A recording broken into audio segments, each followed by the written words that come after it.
The Dark Knight Rises may be a fast-paced and fun superhero movie, but it's also an abstract demonstration of the concept of resurrection. The movie picks up 8 years after the events of The Dark Knight. It's important to note the state of Gotham at this point. Gotham now faces a historically low amount of organized crime thanks to the Dent Act, which gives more power to the police. Ever since taking the blame for Harvey Dent's crimes and running off, Bruce Wayne hasn't resumed his role as Batman. Bruce has become a recluse and distanced himself from all of Gotham. Wayne Enterprises is no longer doing well, Bruce is still distraught over Rachel's death, and he's largely apathetic to all that is going on around him. There's nothing out there for me. And that's the problem. You hung up your cape and your cowl, but you didn't move on. You never went to find a life. Alfred sets the motif of rebirth and change early when he expresses his wish for a new and better life for Bruce. Things only start to change when Officer John Blake figures out Batman's true identity and urges Bruce for Batman's help with approaching danger. Batman helps to protect the city when the villainous Bane attacks the Gotham Stock Exchange.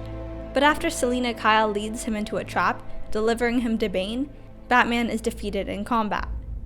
Bane breaks his back and leaves him in an ancient underground prison. Even through its title, the film alludes a lot to rising, rebirth, death, and ashes. When it is done, and Gotham is ashes,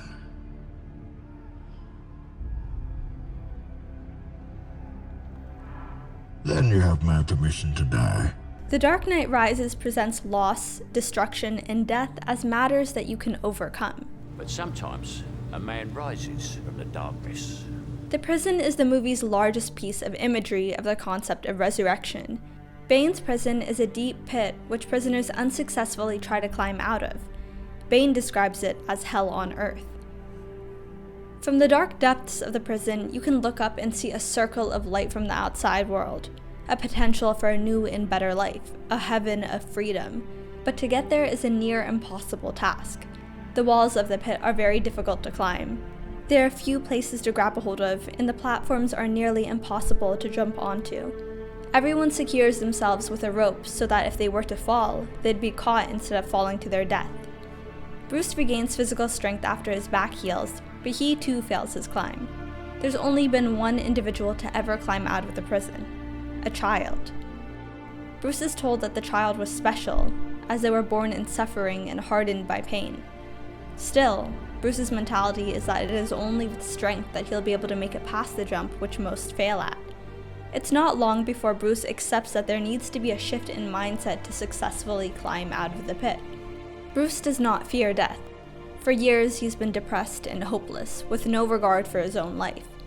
Even in his conversation with Pennyworth, the butler states that his worry is that Bruce is putting the mask back on, wanting to die. You're afraid that if I go back out there, I'll fail. I'm afraid that you want to. Another prisoner tells Bruce that his lack of fear of death does not make him strong, it holds him back. You need to have a thirst for a life that will force you to move faster, be stronger, and fight harder in order to make the climb. Bruce is told that he needs to climb without the rope so that his fear will find him again. The prisoners chant "Rise" as Bruce embarks on his quest, suggesting that Bruce is like a phoenix rising from the ashes. Near the end of the climb, a colony of bats flies overhead. It's a poetic nod to the genesis of Batman, when Bruce was a young boy, fell down a well, and was attacked by bats, causing his fear of the species. The pit looks eerily like that same well, and again, Bruce is met by fear. The only difference is that now, Bruce is using that fear to fuel him. Bruce Wayne's and Batman's resurrection is thus physical, mental, and metaphorical.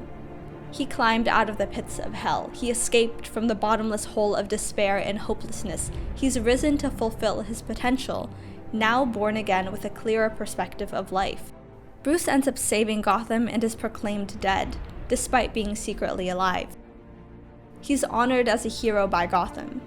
Gordon gives a eulogy for Batman and reads an excerpt from A Tale of Two Cities by Charles Dickens, a novel which also deals with themes of resurrection and rebirth. I see a beautiful city and a brilliant people. rising from this abyss. I see the lives for which I lay down my life, peaceful, useful, prosperous, and happy.